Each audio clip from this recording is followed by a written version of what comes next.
Welcome to this training module in our series of Global Trade and Investment Management, or GTIM, where we explore the various phases of successful exporting and investment activities.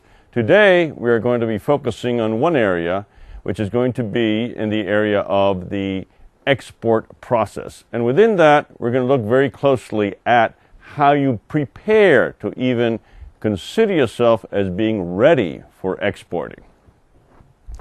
Now, for an exporter to be successful, you have to be able to master certain competencies. But before you even do that, there are some prerequisites, things you must do ahead of time that must be satisfied before a company can begin to undertake export activities. Essentially, a firm must make an internal evaluation that it has an export-ready product or service and is able to adjust its operations to manage export demands. I'm going to discuss in this training module 4 areas that require some attention from you. One of them is management commitment. You cannot have a successful export activity unless the management is committed to that.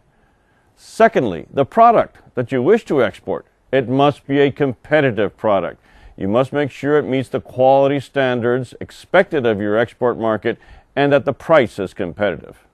Next, you must have the adequate resources. Adequate resources means that you must have within your company the people trained to be able to support this export activity you are about to undertake.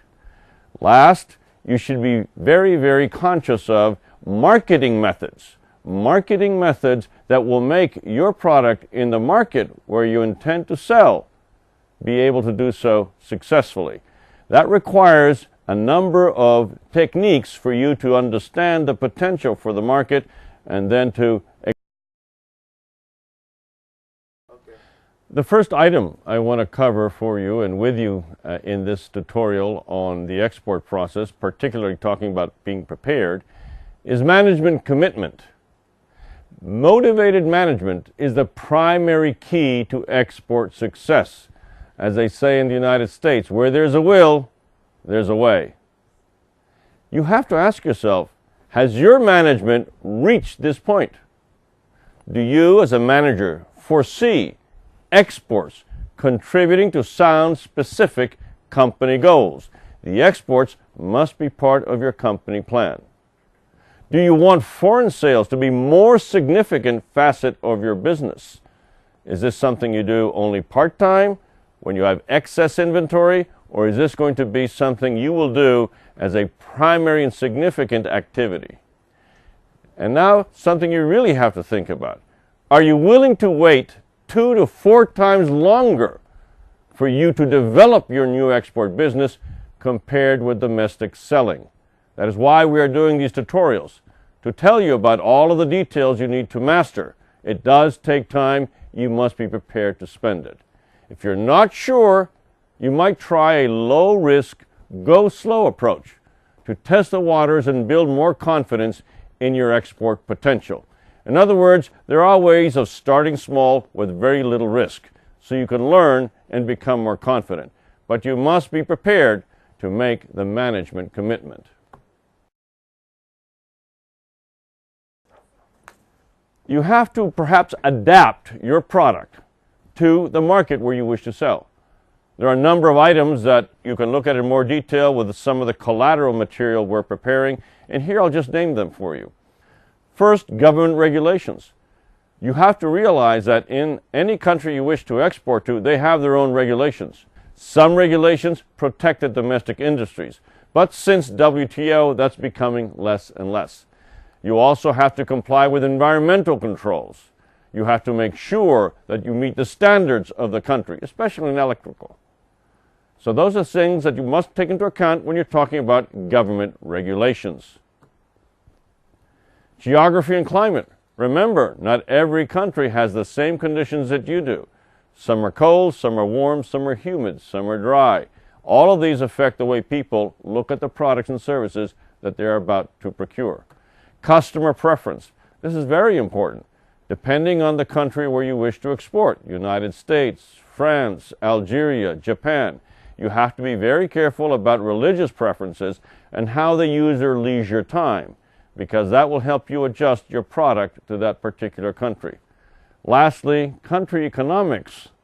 The level of income, always the most important indicator. It's the demographics of the income that are going to drive most consumer demands. Level of education. Will people understand what you're trying to sell to them?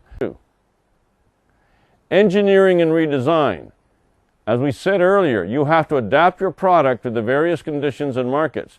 This may mean something as fundamental as changing the very product that you have, because those products may not fit into the market. For example, automobiles, when they are exported. When you are exporting an automobile to the United States, it must be larger, because their people are used to larger cars and they have bigger highways. If you're going to export a car to cities where they have very little movement, then the cars must be smaller.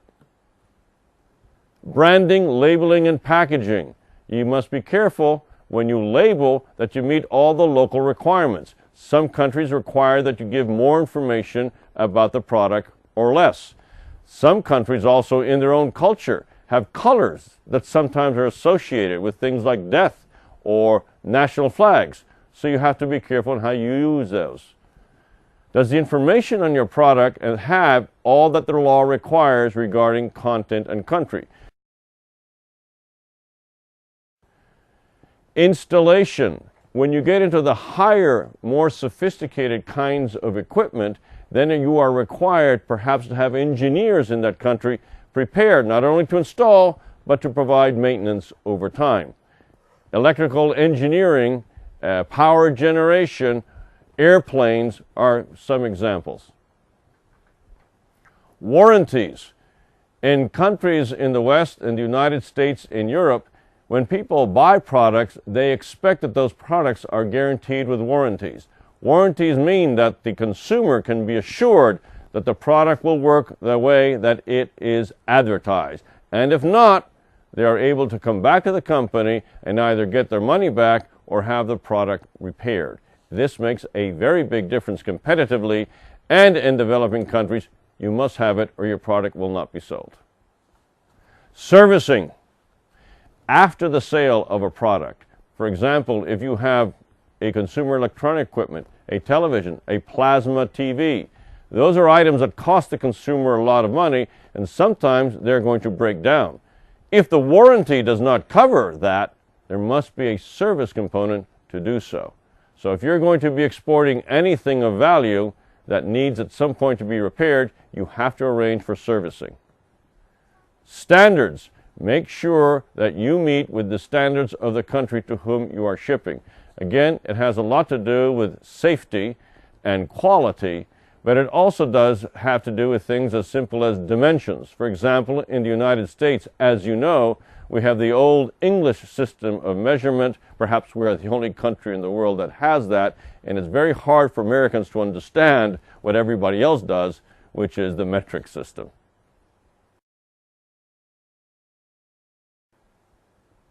Adequate resources. If you're going to be a manufacturer, then you have to make sure that you have an office and you have the people who have been trained to be able to manage your export process. In other words, you must have a section of your office dedicated to the idea of managing the export. It's not something you do part-time. You dedicate people and you dedicate office resources to support managing the export process. Sound marketing methods. This is very important. You may have the best product in the world, the best engineered product in the world, but it must satisfy the local demand. You must stimulate the people in the countries to whom you're selling the product to want to demand it, to want to pay for it. And there are any number of various ways to find out what it is they may wish to procure from you, and then there are ways that you are be able to stimulate that demand. So be careful when you have your wonderful product to sell overseas that you also have sound marketing methods to make sure you stimulate the market you believe is there.